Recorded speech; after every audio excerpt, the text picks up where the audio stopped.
Hey there folks, this is GreenXI welcoming you right back to Let's Play Umineko. This is episode 58. In the last episode, we had the whole theory of is Kinzo alive or dead at the start and everything like that. Was he killed off a while ago?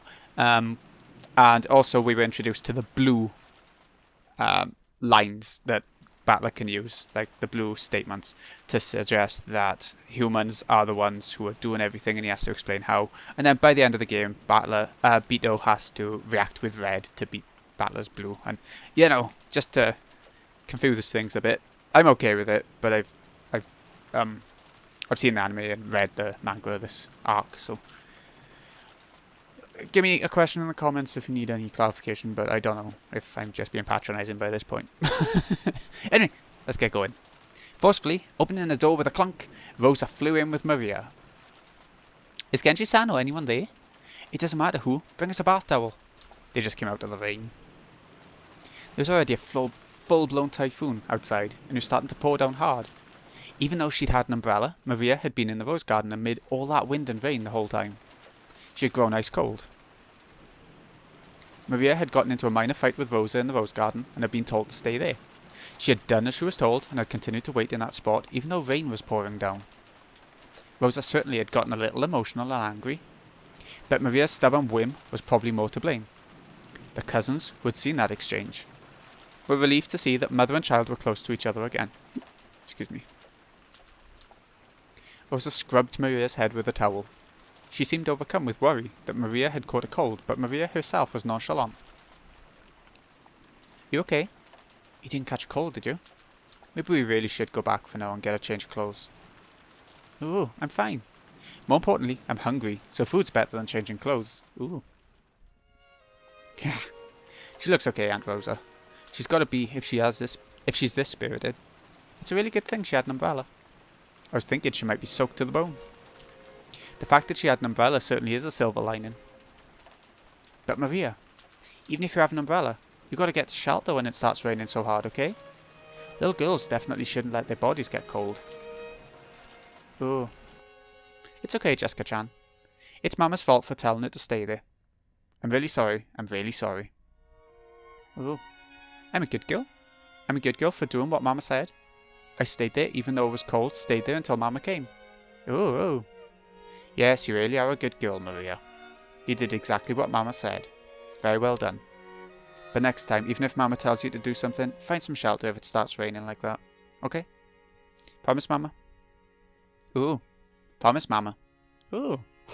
As Rosa gently held Maria, they joined their pinkies together and promised. Battler and the others realised that by touching her mother's pinky, the warmth had started to return to Maria's body. Kanekun, thanks for the towel. That really helped. Here come the servants. They're being introduced for this arc, I guess. Then if you would excuse me. As Cannon bowed with a blank expression, as though he'd done nothing that required gratitude, he left the parlour. Okay, it's already dinner time. Let's all go together. I'll even give Maria my dessert for being so good. Ooh, really, Mama? Ooh, get dessert, ooh. She seems to reward Maria a lot with food. Love Mama, love Mama. Hey Maria, don't jump around. Mama loves you too, Maria. Love Maria, love Maria. I love Mama too, love Mama. Whoa. Even Rosa's doing the sound back to her, I think then. I think that was it. Which, you know, she normally hates it when Maria makes that sound. Rosa and Maria looked really close. Even the cousins who watched started to feel a long-forgotten warmth fill up their chests. You know, that might be the age when you're on your best terms with your parents. It wasn't like that for me. Mum was always yelling at me to study. That's because they love their children. A parent's love isn't always gentle and indulgent. My mother was strict with me too, but now I realise that it was because she treasured me so. Ooh. Love Mama, love Mama. Love Maria. So, should we get some food? Let's be friends and hold hands. Ooh, be friends and hold hands. Mama and me, friends. Yeah, that's right. Mama and Maria are friends. We'll always be like this. Love you, Maria. This is a very different setting, a very different side to them. They normally, well, Rosa's normally angry at a little bit. What's going on all of a sudden? What's up? A sudden sound had come from the teacup Gretel had been holding, which had fallen and smashed. Sorry, I got careless. Sorry for dropping it. The cup on the floor had smashed to pieces. Would it really have made such a sound and smashed to pieces just by being dropped from that height? Even someone as thick-headed as Battler could realise that she was in a bad mood over something, but he couldn't understand why she had suddenly grown so displeased. When she made to bend over and pick up the fragments of the cup, Ronave appeared out of nowhere and stopped her. You will injure yourself. Leave the cleaning up to me. Shall I bring you another cup of black tea? I don't need it. I guess the demon's black tea just doesn't match my tastes. Oh, to think there's someone whose tastes aren't satisfied even by Ronave's tea. I must respect your discerning palate. I'm getting bored, so I'll go out for a second. Bored? Wait a sec, this is where things start to get interesting. About now, Maria's probably going to say that she got an umbrella and a letter from Beatrice again, right? This is the essential part. Excuse me. Sorry, I'm counting on you to clean this up. Leave it to me. Without saying anything else, Gretel disappeared of her own accord. Her form literally melted and disappeared into thin air. There was definitely a displeased expression on her face, but neither Battler nor Ronave, and of course not Beto either, could understand why her mood had so suddenly worsened. Is this something to do with Maria? Because Angie likes Maria a lot, don't she? From the diary and everything. All that remained was the scent of the black tea she'd spilled.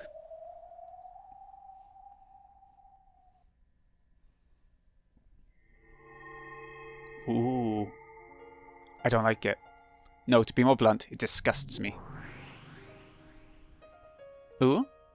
Why are you so irritated, Angie? Why, you say? Isn't it obvious? Ooh, I don't understand. Even Maria Oni-chan, with that blank expression on her face, irritated me. As I held my hands palm up in the empty air, from out of nowhere, a single book landed on them. It was Maria Oni-chan's diary. Even though I didn't turn the pages were flipped through, despite there being no wind, and the door to Maria Oni-chan's world opened. Why do you think I'm not happy, Angie? Think about it objectively. By objectively, you mean from your viewpoint, right? You trying to say that the truth is different for me and you, Maria Oni-chan? Truth can change its form depending on the observer, and observers from the future always overwrite that form. Angie, what are you trying to do to my happiness? The pages of the diary were flipped through at greater and greater speeds. Then a brilliant light poured out from the depths of the diary, swallowing everything up and painting over everything with white. Ooh, what's it doing? What's the game doing?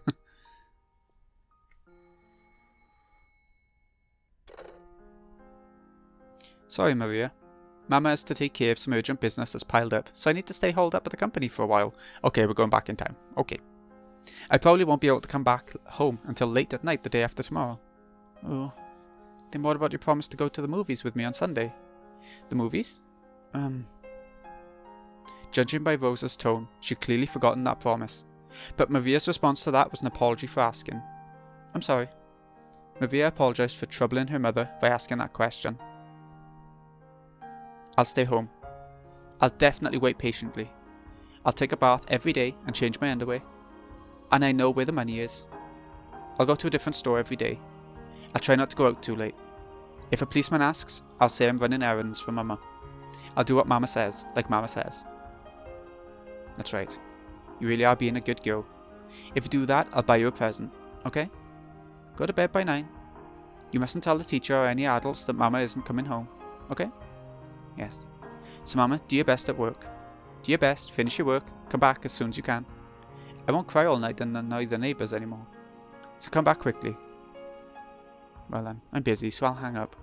Be a good girl and wait. Don't do anything you shouldn't. Goodbye. Click. With a tone of finality in her voice, Rosa hung up the phone without waiting for Maria's answer. Maria politely set down the receiver and returned to the sofa.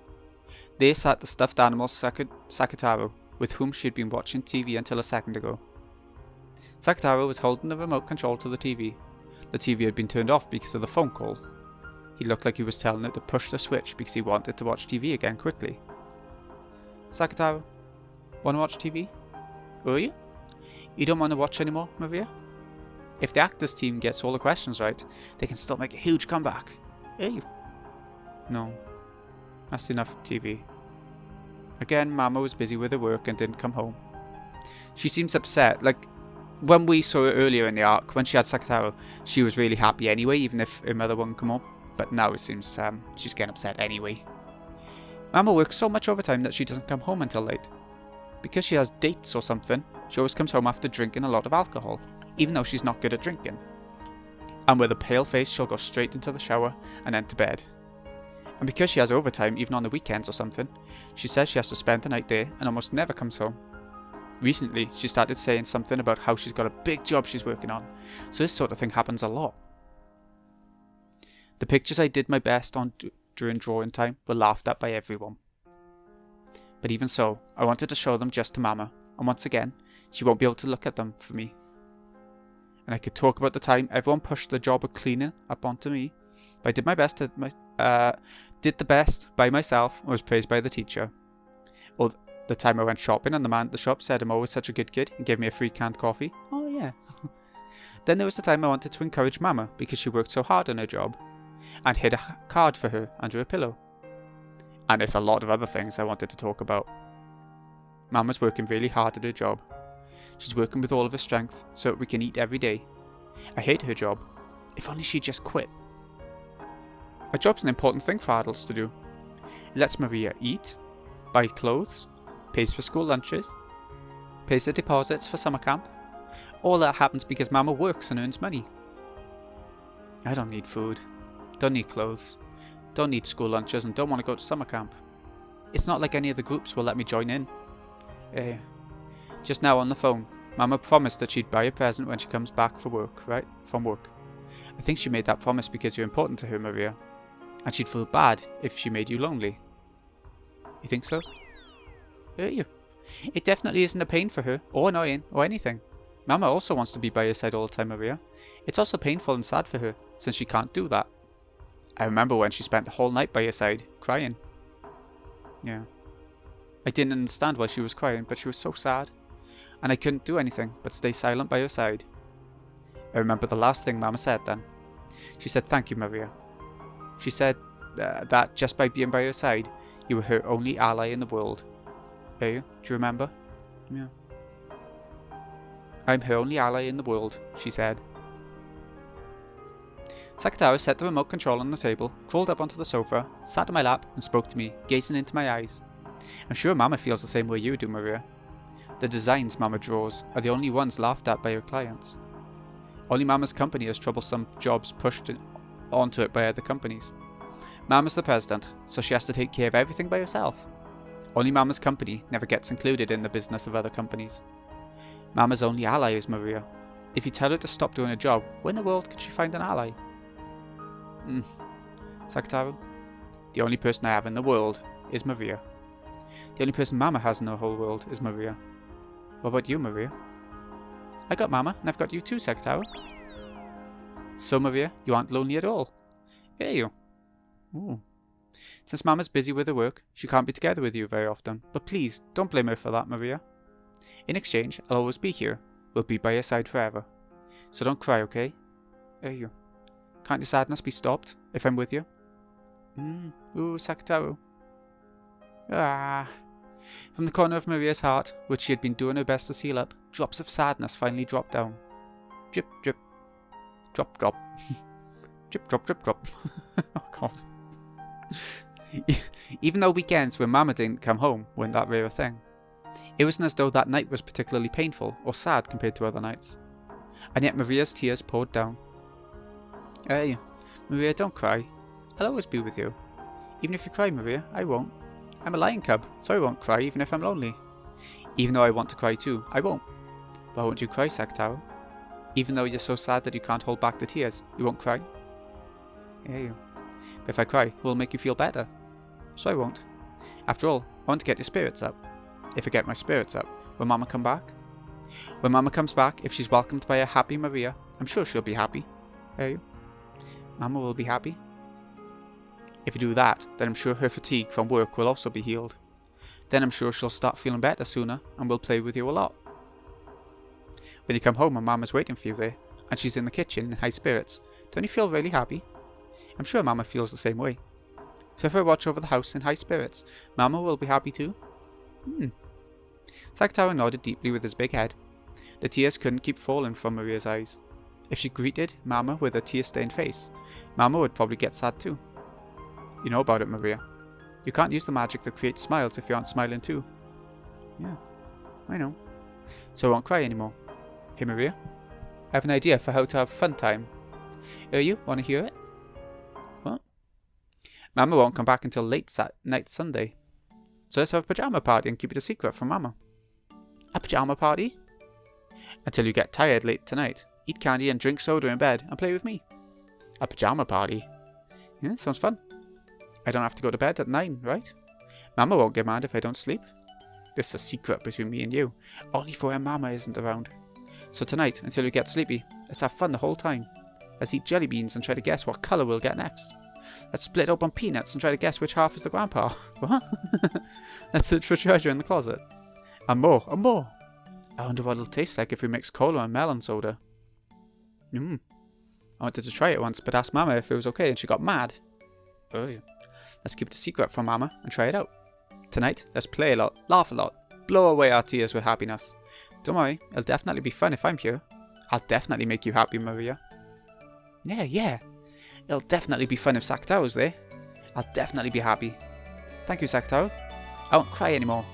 Let's play all we can, get happy all we can. Say welcome back when Mama gets home. Yay. Tonight, let's play a lot and feel a lot better. Let's have the kind of secret party we can only have when Mama isn't here. If we're noisy enough, I'm sure plenty of friends will come to play from the land of the Looking Glass and Wonderland. Oh, a bit of Alice. Then we'll have so many friends that we won't be able to get bored. Hey, you. Aww. Then Maria began a pajama party, all alone with Sakataro, having fun until late into the night. She played by sticking her hand into the bag of jelly beans without looking, trying to guess which colour she'd pull out next. Sakataro had good intuition and got it right a lot. Maria also had a brilliant streak where she guessed right 4 times in a row. The game where she split peanuts open and tried to guess which was the grandpa was easier than guessing the colour of the jelly beans, so she got it right a lot. Sucking her salt-covered fingers was impolite, but that was the yummiest part. She liked both cola and melon soda on their own. She hoped that by mixing her 2 favourite drinks, there might be a flash of light like alchemy, and a new drink that no one had ever tasted before would be created. She got excited about how, if it turned out really delicious, she'd call it Sakataro soda and sell it. But unexpectedly, it had a weird taste that she hadn't hoped for, and the colour was somewhat dull and thick. Maybe I shouldn't have been surprised that black and green mixed together would make this. Too bad, I imagined that it would become a sparkling pineapple colour. But it was an awesome, incredible, fun night. If it's this fun here, maybe Mama will feel like coming home and drop by out of the blue. So I got the feeling that Mama might suddenly come home and went to the front door many times to check. But there was no way Mama would be able to come home when she was this busy with work. But rather than a feeling of loneliness, it felt just a little disappointing that Mama couldn't join in on this fun late night party. Sometime soon, I'll do this when Mama is around and let her join in. Mama likes some things I don't think are yummy. So maybe she'll really like Sakataro soda. When Mama comes back tired, I'll serve her some. And more than anything, I want to at least write about this fun night in a letter and tell Mama about it, so that these feelings of happiness will reach Mama too. Her work's always so tough and she comes home so tired, so I hope I can share this happiness with her. Mama will almost certainly come home tired late Sunday night, and I hope I can brighten her day even just a little by sharing this happiness. I gently placed the letter on Mama's desk. To Mama, good job with your work again today. Let me share my happiness with you. From Maria. Then I decided to give a present to Sakataro for proposing this wonderful party. It was a small red muffler I found when searching for treasure in the closet. When I was still very young, Mama knitted this tiny thing. Maria was embroidered on it with knitting wool. I softly wrapped that muffler around Sakataro. It really suited him, accenting his yellow with red very well. Aww, it does look nice. Hey you, does it look good on me? Sakataro looked embarrassed as he wore his first present ever. Yeah, really looks good on him. Ooh. Sakataro, thank you so much for everything. It was so fun tonight. I can't even remember why I was crying. Let's be together from now on. And let's always play and laugh together. Love you, Maria. Me too. Love you, Sakataro. After playing so wildly, Maria's room was a mess. Maybe she played a little too much. But I'm tired for today, so let's sleep together. And tomorrow we'll clean up together and welcome Mama with a clean room. Alright, Sakataro? There you go. See? No, we are happy, right? Is this your happiness, Maria Oni-chan? Yeah, I'm happy. Even though you were looking forward to that movie so much, and Aunt Rosa promised that she'd definitely take you, she completely forgot. She just happened to forget because she was so busy with work. Even if she remembered, with her work, there'd be nothing she could do. Whether she remembered or not, Mama would have spent the night at work. She couldn't go to the movies. Whether she remembered or not is a minor issue. There's no way that's a minor issue. After all, when Aunt Rosa answered, "Movie?" on the phone, it was obvious that she'd completely forgotten her promise. And when she heard that, Maria Oni-chan's mood definitely darkened. Well, like you say, even if Aunt Rosa had remembered her promise, you wouldn't have been able to go to the movies in the end. But even so, to think that your mother just forgot her promise to spend one of her few days with you, it's sad. I'd be mad. Yeah, it was sad. Because even if she had remembered, we wouldn't have been able to go to the movies. But after that, I had a very, very fun night with Sakataro. You must have thought that pajama party looked really fun too, Angie. There's no way that would be fun. I mean, all that messing around you did that night was just intentionally making a big fuss about nothing. Also, you could forget that you were lonely and that your mother wasn't coming home. That's not true. I really did have a fun party with Sakataro. No, it's wrong. You were just so sad, and you hated your mother so much for forgetting her promise that you made a mess of your room. Where was something like that ever written in my diary? It isn't written anyway, but by reading in the gaps between every line, I can understand your feelings. You didn't have a good time at all that evening, and you stayed up late when you were told not to, broke the strict rule about eating sweet outside of snack time. Ugh. Sorry, I was going to sneeze. It didn't happen. And when even that didn't bury your sadness, you went wild in your room and made a mess of it, right? And after you made a mess of your room, and were all tired out, all you did was claw at the bed sheets and cry yourself to sleep, right? The diary does say that Mama probably forgot her promise about the movie, that I stayed up late having a pajama party with Sakataro, and made a mess in my room searching for treasure. Yes. And this is what it means. You were starving for Aunt Rosa's love, Maria Oni-chan. And Aunt Rosa always put her work and her public image first, always keeping you on the back burner. That's what disgusts me, because I know just how superficial Aunt Rosa's words of love for you were. You should realise this yourself. So, how can you say you're happy despite that? I don't understand that part of you, Maria Oni-chan. Even at my age, I can't understand it at all. Why aren't you sad? Why is it that you can experience a reality filled with misfortune and can call yourself happy? I can't do it. I can't understand it. You're a sad kid, Angie. I don't get it. Why are you pitying me? Even though a fact about a really fun pajama party is written about in my diary, if the same fact is observed by different people, it has a different form. I remember talking about something like this with Burncastle. Truth is unfixed and changes its form every time it's witnessed. By the way it's perceived, in other words, depending on the person who perceives it, a single truth becomes different truths. And truths of the past are painted over by truths of the future. In this diary, I wrote that what happened that night was very, very fun. You described the events of that night as something very happy. And yet when you read the diary, the events of that night sound very, very sad. Even though you describe it as a happy scene, I read between the lines and realised that that wasn't true. Stop it. This tells of a happy night. This is the truth of that night. Please don't take this happy truth and paint over it with a new, different truth. You happy with this, Maria Oni-chan? Yes, I'm happy.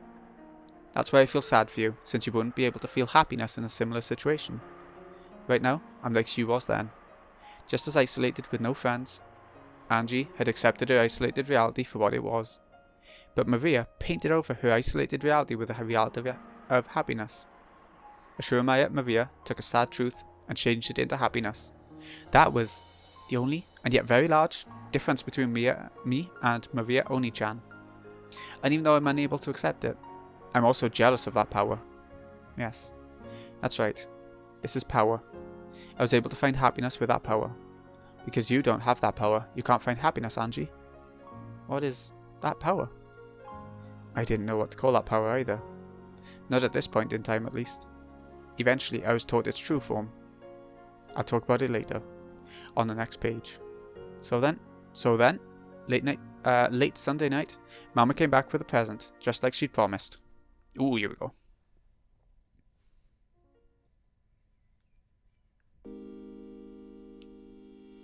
I'm back. Mama, welcome home. Where are you? Mama came back. Waiting to greet Rosa as she returned home, all tired out, was Maria in an unbelievably good mood, holding Sakataro. Most likely, Rosa's worn-out expression was partly because she was really tired, but partly because it would be a pain when Maria, who should have been grumbling after staying home alone for several days, would cling to her, sobbing. However, when she was welcomed by an unbelievably happy Maria, and found that her fears were unbelievably needless, Rosa couldn't hide her surprise. What's going on, Maria? You're in a great mood. Is someone here? It was strange enough to make Rosa think that a friend had come over, and that she'd come home right when they were having a good time playing together. But there were no other shoes by the entrance. Even though Maria was in such high spirits, she had been home alone. At first, Rosa was suspicious that the cause of this unexpected good mood could be nothing good, but that really was a needless fear, and in any event, Maria really had been in a good mood while she watched over the house.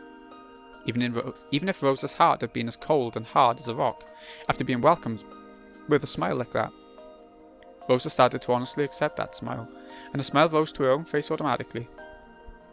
In that smile, you could no longer see any of the weariness of someone who'd been unable to return home for several days. Maria kept talking about what a fun time she'd had playing with her stuffed animal, Sakataro. Rosa really hadn't imagined that the stuffed animal she herself had given would be so appreciated, and she couldn't hide her pleased surprise. I see. She spent the time together with Sakataro. Well done, Maria. Here's a present from Maria and Sakataro for being so good. Ooh, a present. A present. Ooh, what is it? Both Maria and Sakataro started jumping around. There were two presents. One contained an assortment of Western sweets. Inside was a Scotch cake, nice, looked to be of very high quality. But Maria was more interested in the other one. The other one was an even bigger box. It was pretty heavy. Go ahead and open it. They might become very new friends for you and Sakataro, okay? Wow! What's this? Inside, laid there like chess pieces, were about 20 small ceramic figures shaped like animals. Squirrels, rabbits, small birds, dogs and cats. And they were all holding musical instruments. In addition to them, there were also a panorama-style background. A forest scene was drawn on it. Small forest animals were gathered in a plaza, looked like they were having a good time. Rosa set it up on the table, and when she then lined up the ceramic figures like chess pieces in front of it, it became a band of forest animals. Isn't it wonderful? I saw it in a store window, and I was taken with it at a glance. This is a present for you, for being such a good girl home alone, Maria. Ooh, thank you, Mama. Awesome, Sakataro. Look how much our friends have grown. It's just like you said, Sakataro. It was true that if we had a fun, noisy time, we'd get more friends. Right? Didn't I tell you? Look, we have more friends. Relieved that her gift had been appreciated, Rosa remembered that she'd been filled with several days of weariness. Mama, you really worked hard. Go take a shower. If you take a hot one, I'm sure your weariness will go away. Want to take a bath? I'll choose what to put in the bath today. Thank you. But it's already late, so get ready to go to bed. Mama's tired, so I'll just take a shower and go to sleep. I have to get up early tomorrow. Yeah, got it. Here, Mama, I'll take your coat off. I can do it myself. Oh, thank you. Mama, your coat's full of smells from outside. Ooh. Oh, sorry, something fell out. I'll pick it up, okay? When she took Rosa's coat, a receipt or ticket stub or something fell out. It had been in Mama's pocket, so it was probably important. Maria hurriedly picked it up. Looked like a ticket for the green car, or the Shinkansen or something. Atami? Wasn't that a place famous for its hot springs? At that moment, with a razor-sharp sound, the warm atmosphere shattered. Instead of the Rosa who had been there just a second ago, enjoying the gift with her daughter and recovering from her weariness with a long-awaited return home, there stood a person who looked exactly the same, but who had a completely different, terrifying expression on her face.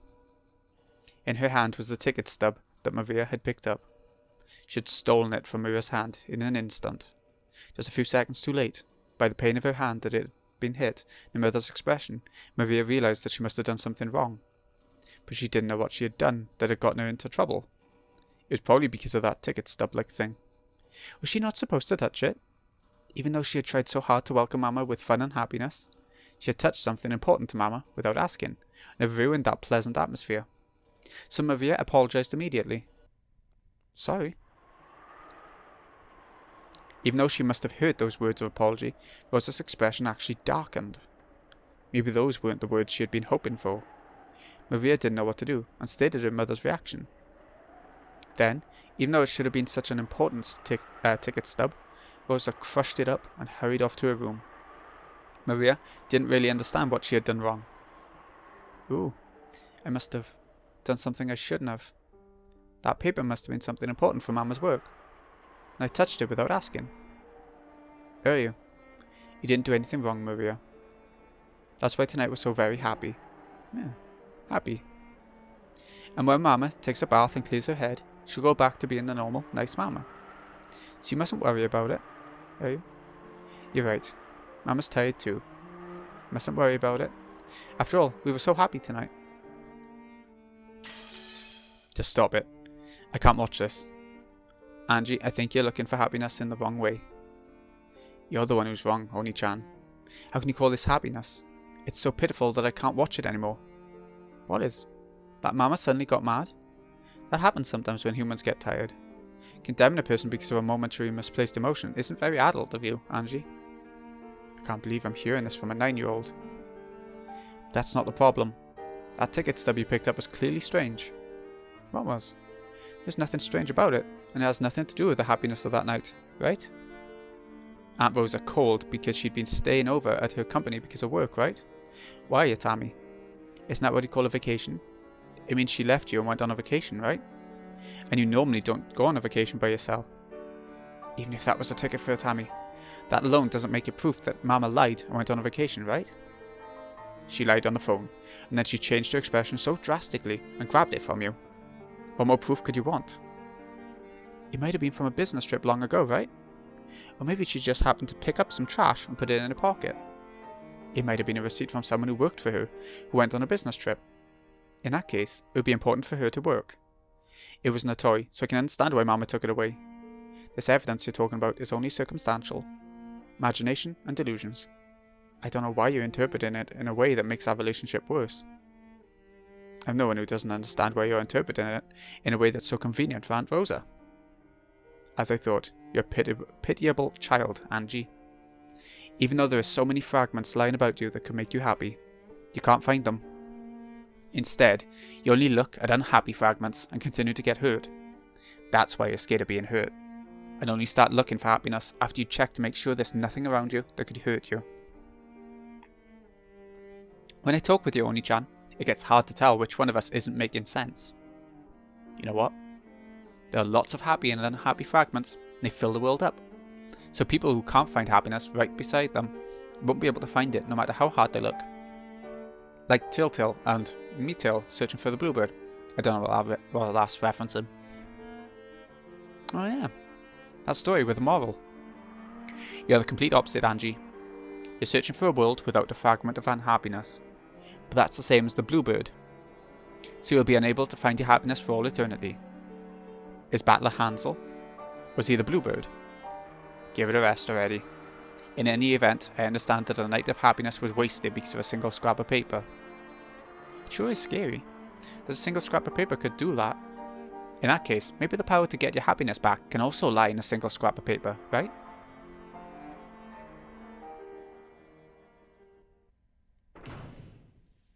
Just when she'd finally been able to communicate with Maria after so long, Rosa's face twisted with a mixture of anger, sadness, and a fierce self-hatred as she flew into her room and closed the door. Maria's sorrow had sliced into her chest sharper than a knife. At that time, she noticed a cute envelope placed on her study table. It was probably something that had come with the girl's magazine. To Mama. "Let me share my happiness with you," it said. She took it, and after hesitating, opened it and read what was inside. Then, after letting 2 large tears drip down the paper, she flew out of the room, hugged Maria from behind as she headed for the bathroom. buried her face into her daughter's back and cried. Then realising that she was the one who should be apologising, she apologised. Why is Mama apologising? There's no answer to that question. Look, we're already made up. Something like that was absolutely nothing to worry about because of the friendship Mama and I share. To me, your happiness is too painful, Maria Oni-chan. I understand how you feel, more or less. Before I realised I had that power, even I was a pitiful child who could only find fragments filled with misfortune, just like you are now. What's that power? It's power that I don't have, but you do. You saying that I'm unfortunate and you're blessed because I don't have that?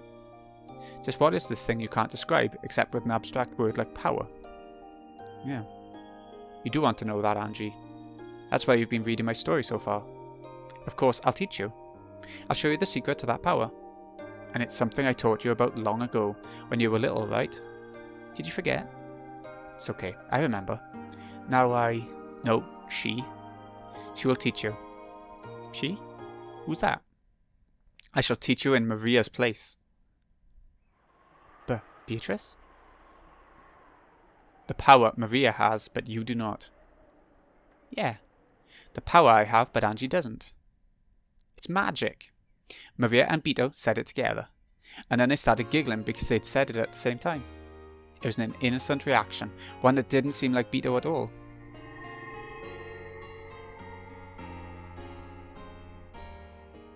Black tea was arranged on a table in a peaceful garden, and Bito, Maria, and Sakataro, who was sitting on Maria's lap, was having fun chatting. Oh, I see, he's called Sakataro. So this is your best friend? Who are you? Nice to meet you, I'm Sakataro. Ooh, Sakataro is shy, so he's nervous. It's okay, Beatrice is also a great friend of mine. Hey. Are Maria's friends my friends? Yeah. Then am I Beatrice's friend too? Yeah. Maria, does something like this happen frequently for you in your everyday life? Huh? What? Is breathing a spirit of magic into an inorganic matter and giving it life like this commonplace in your everyday life? Sakataro isn't inorganic matter, he's a lion cub. A stuffed animal makes for an excellent vessel. It's not uncommon for spirits to be made to reside in them when they are spoken to by innocent children with no toxin. According to Beatrice, every time a child plays with dolls, the dolls actually gain a will and converse with them, sometimes even moving by their own will. However, because of their innocence, the power imbued into such a vessel is very weak. If they get struck with even a tiny bit of the toxin from a human's common sense, which says that there's no way a doll can talk or move, they instantly revert to being non-spoken dolls. However, the Sakataro stuffed animal of yours is different. Ooh, Sakataro's a stuffed animal, but he isn't one. I'm a lion cub. Sakataro's a lion cub, but he's still a kid, so he can't roar sometimes. Gazing at Maria, who was playing around with Sakataro by the table loaded with tea, Beatrice let out a sigh of admiration. How incredible. The Sakataro with a cloth and cotton vessel as a shell has completely materialised into the human world. He has his own personality, talks with the summoner freely, and even moves by his own free will. And even more surprising is that Maria did not summon him using the name of a person from another world, but created him out of the Sea of Zero. After that, Maria boasted to Bito that Sakataro wasn't her only friend, that she had many more of them back at home. It seemed there were other similar stuffed animals and dolls who could talk and move of their own will, like Sakataro. It was something natural for Maria. It was natural for stuffed animals to talk, move, become her friends of their own will. When she saw that Maria accepted this as something natural, as a witch, Beatrice felt a respect bordering on awe. Maria, without a doubt, that power of yours is magic. It's magic? I'm still a witch apprentice, so I can't use magic yet, right? No, it's magic. Because you cannot use it consciously, you're still an apprentice. But even so, what magical power it is! The materialization of your friend, Sakataro, is excellent proof of that. Materialization? Indeed. In your case, it may even be fitting to call it creation. A piece of inorganic matter that would have no soul at all in another's hands that can have a soul sent into it through your magic. Furthermore, that strong magical power lies in the human world. In this era, so filled with a toxin that denies magic, summoning a magical power that can materialize a single life form is not easy even for me. It isn't hard to give birth to any number of soulless beings. However, giving birth to a being with a soul is very difficult. This is what Beto asserted. I don't really understand what you're saying, Beto. You're saying Sakataro is amazing? Both you and Sakataro are incredible. You should be proud. I see. That which Kinzo desired above all else seems to dwell most strongly within you. I don't have a clue why Beto is praising Maria so much. Right, Sakataro? What should be truly admired is not only that a soul has been made to reside in a stuffed animal. Even more significant is the fact that you have changed your own worldview. When it comes to giving birth to something from nothing, you stand out from the crowd. It's easy to make 100 from 1. However, giving birth to 1 from 0 is not. When you do become a full witch, beyond just becoming a match for me, you might grow into a great witch that even I must acknowledge as superior. A witch of origins, perhaps. I'm really looking forward to your future. Beto said I have talent as a witch. Isn't that great, Maria? Beto, thank you for praising Maria. No need to thank me, Sakataro. That red muffler truly suits you, and I'm envious of the talent of your master, who was able to give birth to a friend like you. Yeah, thanks for complimenting my muffler. This is a present I got from Maria. It's my favourite. And its size is truly like a muffler that was created just for you. I see. Must also give my new friend some kind of present. Beto's given Sakataro a present? Of course, a gift from a witch must be something with magical power. In that case, so that he can be your friend for all time, so that you can have even more fun playing with him. I shall give Sakataro my magic power. With that, he should be able to materialize even more strongly. I'll be able to have much more fun playing with Sakataro? How's that? Are you? What could it be, Maria? Is it something scary? Don't worry, Beto won't do anything scary. Right, Beatrice? Indeed. I believe you will like it. So, to make him materialize even more strongly, a stronger image will be necessary. Well, what to do? Beto crossed her arms and thought about what she could do to please them even more.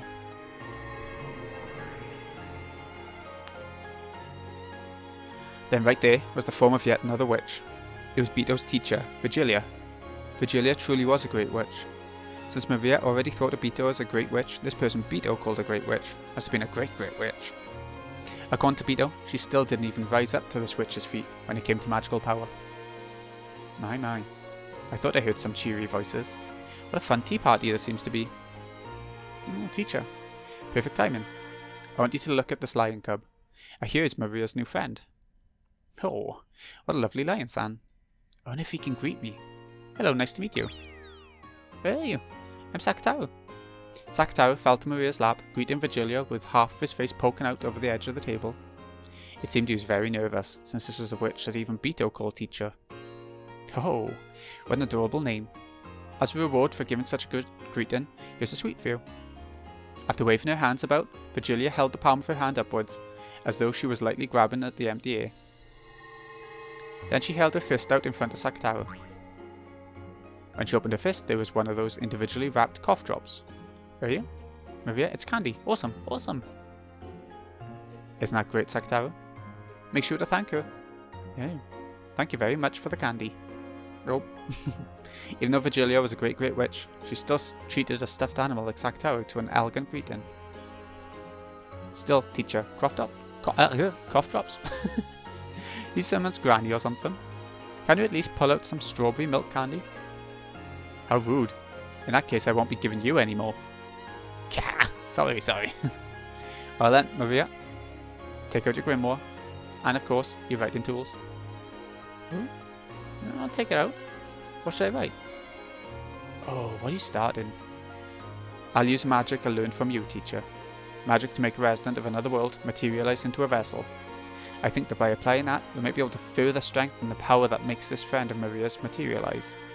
I wanted to give that as a gift to Maria and her friend. I see. For a being that has already materialized, it shouldn't be that difficult.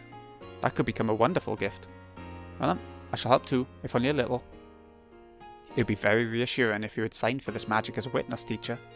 Be glad, Maria. This will be a wonderful gift. Are you? What's happening? It isn't scary, is it? Is it? Don't know. I don't think it's scary. What could it be? I can't wait. Beto borrowed the grimoire from Maria's handbag and majestically flipped through the pages. Then she found an empty page among those with magic circles drawn on them, and flattened it out. After gazing at Sakataro with a grin, she suddenly started moving her pen. It was something like a written declaration, made by witches to a high-order world. It was magic whose effect could be controlled if Beatrice wrote and Virgilia signed. Maria didn't understand what Beato was writing at first, but partway through, she figured out the wonderful magical power of this document, and her eyes began to sparkle. Hey? Hey? What is it, Maria? What's she drawing? Hey? Sakataro was on her lap, so he didn't know what was being written on the table. But even if he had seen, Sakataro probably wouldn't have understood. Awesome, Sakataro. Wait a bit, almost done, almost done. It's amazing, Beato, amazing. When it comes to writing documents of power, this child's talent is magnificent. He might even serve well as a secretary in the spirit world.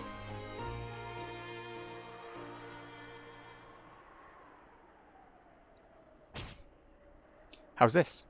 Not so bad, right?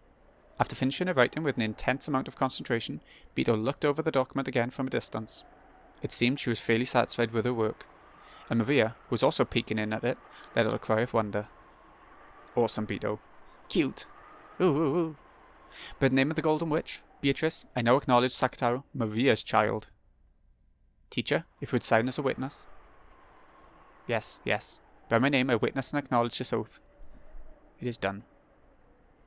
Virgilia signed, completing the written declaration. It was a document with the power to proclaim to the beings of a higher world that Sakataro had most certainly materialized in the human world.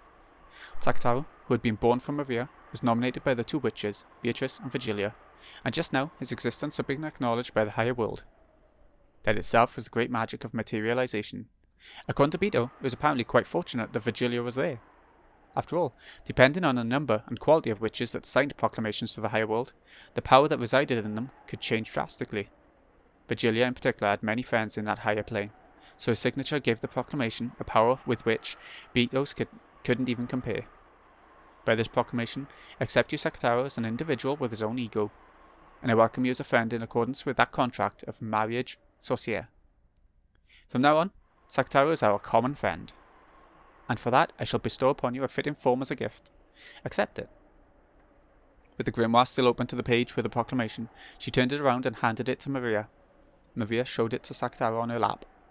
When Sakataro beheld that proclamation, he felt something hot and bright begin to dwell in his body made of cloth and cotton. Even as he looked around, nervous at his sensation he'd never felt before, that power strengthened, and eventually a bright light completely swallowed him up.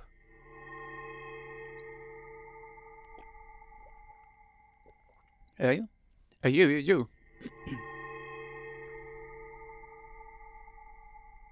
Here it comes.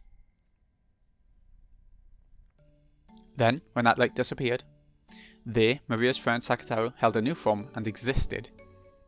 Ooh, you're cute, Sakataro. Really cute.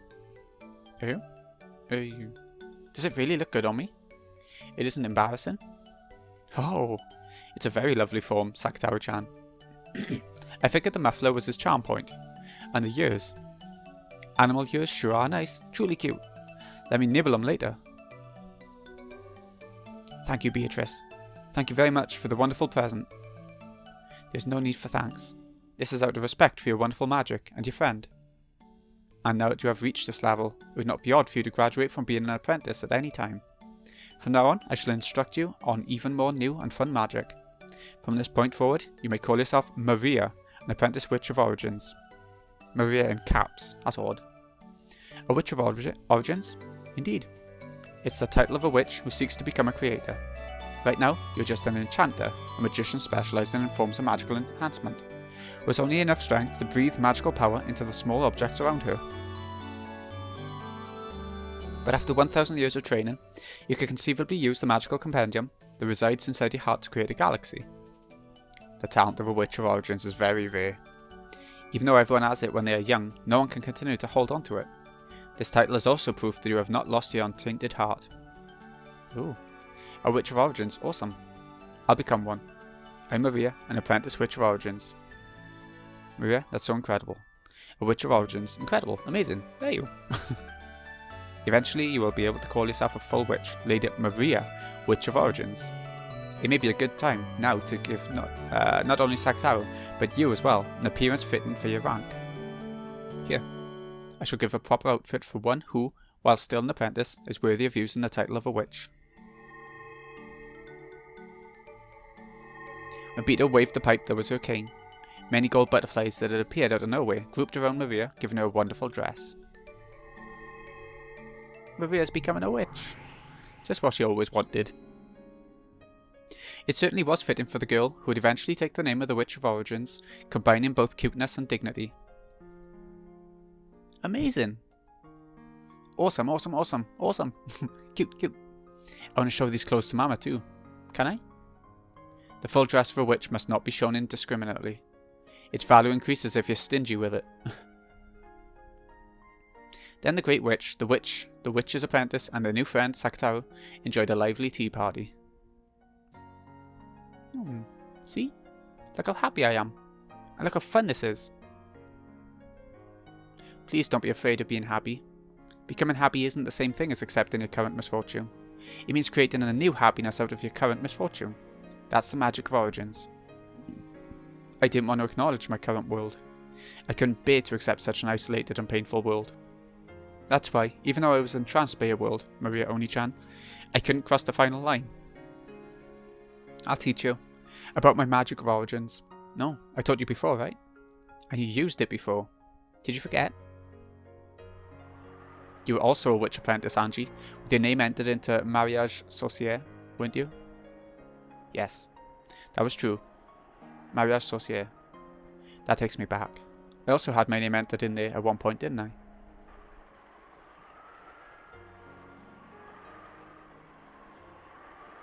Where are we going now? Where have we been taken? Oh, there we go. Oh wow, so that was a pretty important sort of part actually. Where it takes us, I'm not actually sure, I can't remember that well, but I think I remember what's coming next, if it carries on with Maria's part. If it carries on in the same way as the anime, but it's not the world of 12 years later. Okay, we're going back to Angie then, I guess. Anyway, this has been Greeny XI. I hope you've enjoyed. Thank you so much for watching. I'll see you again in a bit, when we see what the future holds again. Thanks again for watching, folks. See you again in a bit.